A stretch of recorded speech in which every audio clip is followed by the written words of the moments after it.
Bismillahirrahmanirrahim. Dear students, Assalamu alaikum. This is biochemistry class for grade 8. Students, I hope you all are fine and are doing your studies very well.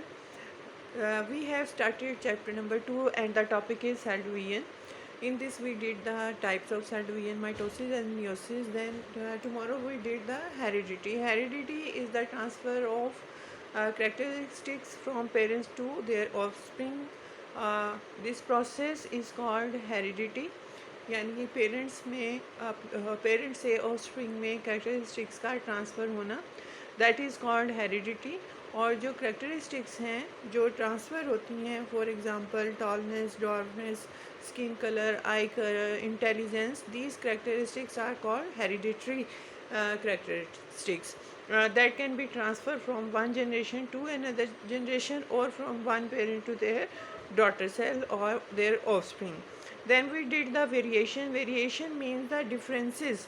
मतलब ज़रूरी नहीं है कि सारे के सारे characteristics जो हैं पेरेंट्स से रिजेंबल करते हैं. कुछ ऐसे भी होते हैं जो रिजेंबल नहीं करते और उनमें डिफरेंस होता है.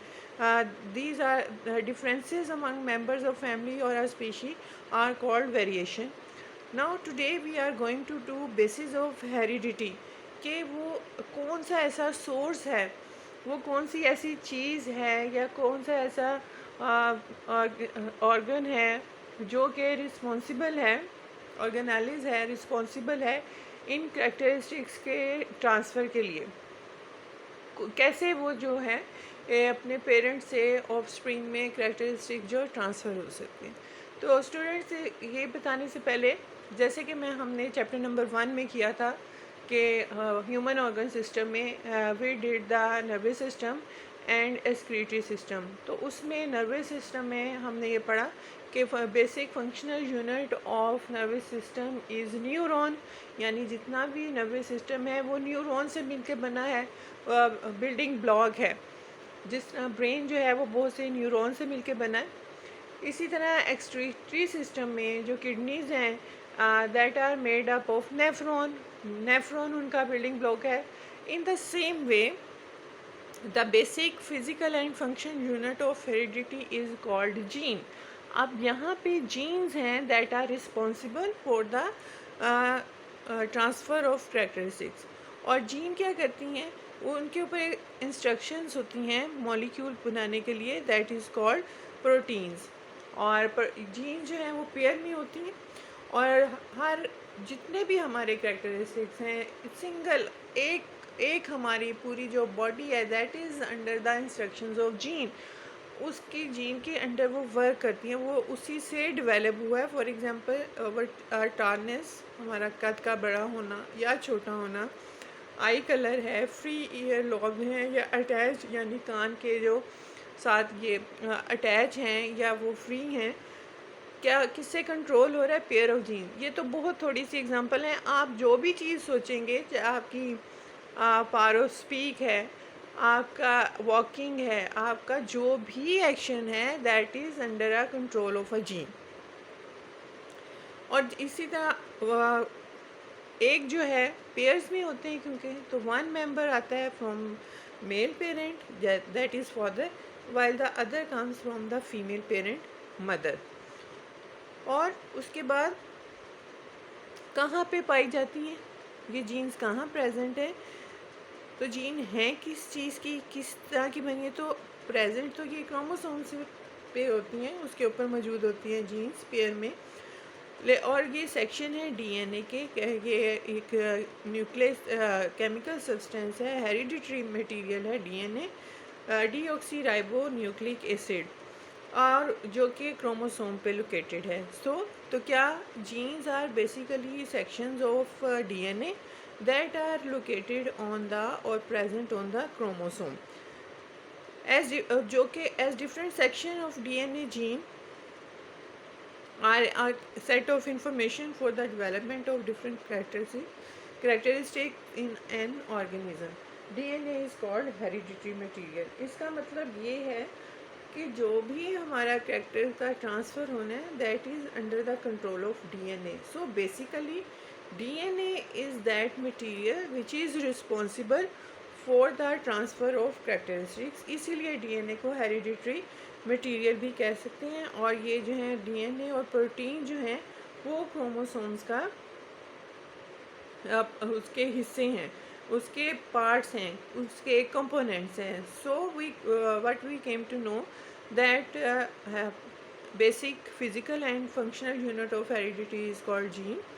और जीन जो है found physically on the chromosomes, और ये क्रोमोसोम पे प्रेजेंट होती हैं। और ये बनी हुई किसकी है, सेक्शन है डीएनए के, जो कि डीऑक्सीराइबोन्यूक्लिक एसिड है।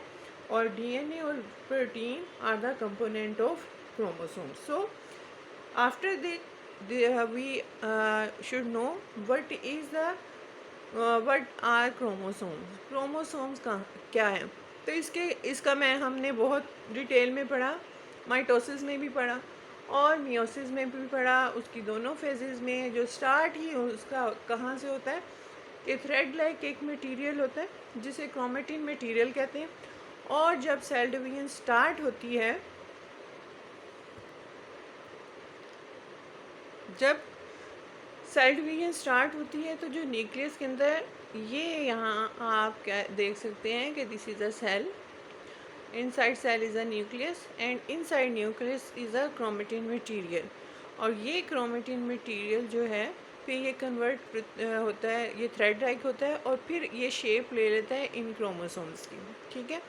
और पहले ये सिंगल फॉर्म में होते हैं, जैसे हमने माइटोसिस में और मियोसिस में हम ये पढ़ चुके हैं, इसलिए यहाँ पे आपको समझ आना चाहिए कि ये पहले इस फॉर्म में होते हैं सिंगल, फिर ये डबल हो जाते हैं, इनको डुप्लीकेटेड क्रोमोसोम्स कहते हैं। और इसके एक पार्ट को जो है हम कहते हैं क्रोमेटिड, ये मैंने आपको पहले भी बताया, ठीक है। अब यहाँ से आप देखिए, और ये अब ये इलेबोरेट करके दिखाया कि बेसिकली ये, और सेंटर में ये सेंट्रोमियर है, ये हम पहले कर चुके हैं, मैंने बहुत माइटोसिस में भी और मियोसिस में आपको बताया। This is a point of attachment, जहाँ पे जाके ये स्पिंडल पे अटैच होता है। और अगर आप और डिटेल में जाएं तो सेंट्रोमियर के सेंटर में काइनेटोकोर होता है, वो भी प्रोटीन इन नेचर है। वो काइनेटोकोर जैसे समझें कि फॉर एग्जांपल ये सेंट्रोमियर है, ठीक है, और इसके सेंटर में एक और काइनेटोकोर, एक पॉइंट सा होता है, ये पॉइंट अटैच होता है स्पिंडल के ऊपर, और ये भी प्रोटीन होते हैं। सो ये अगर आप इसको देखें तो बेसिकली क्रोमोसोम्स जो हैं इनके ऊपर ये जीन्स हैं, और जीन्स किससे बनी है, डीएनए और इसमें प्रोटीन है, जीन्स एंड डीएनए। और जो नंबर ऑफ़ क्रोमोसोम्स है हर एक जो ऑर्गेनिज्म है, स्पीशी है, उसके लिए फ़िक्स होता है। और जो हमारी बॉडी के सेल्स हैं, जनरल बॉडी सेल्स, जिन्हें मैंने आपको बताया था सोमेटिक सेल्स कहते हैं, जिनमें माइटोसिस होती है और क्रोमोसोम जो हैं पेयर्स में अकर करते हैं। लेकिन जो जर्म लाइन सेल हैं या जिन्हें गेमीट्स कहते हैं, स्पर्म्स एंड एग, उनमें जो है जो कि मियोसिस के थ्रू बनते हैं, उसमें नंबर ऑफ़ क्रोमोसोम जो है वो हाफ होता है। और one member of each chromosome, for example in man every somatic cell has 46 chromosomes in the form of 23 pair. 46 chromosomes हैं और ये पेयर की फॉर्म में होते हैं 23 pairs, but every sperm and cell have 23। और स्पर्म्स में और एग में 23 होते हैं। 23 स्पर्म से आते हैं, 23 एग से आते हैं, जो कंबाइन करते हैं तो दोबारा से 46 नंबर जो है वो रिटेन हो जाता है। और ये आपकी इसमें इंफॉर्मेशन में देख सकते हैं कि आपने ये याद करना है कि किस में कितने जो हैं। You can see this here table है, और ये आप इसमें देख सकते हैं कि मैन में 46 हैं, मेज में 20, मंकी में 48, अनियन में 16, कैट में 30 और ये पी में 14।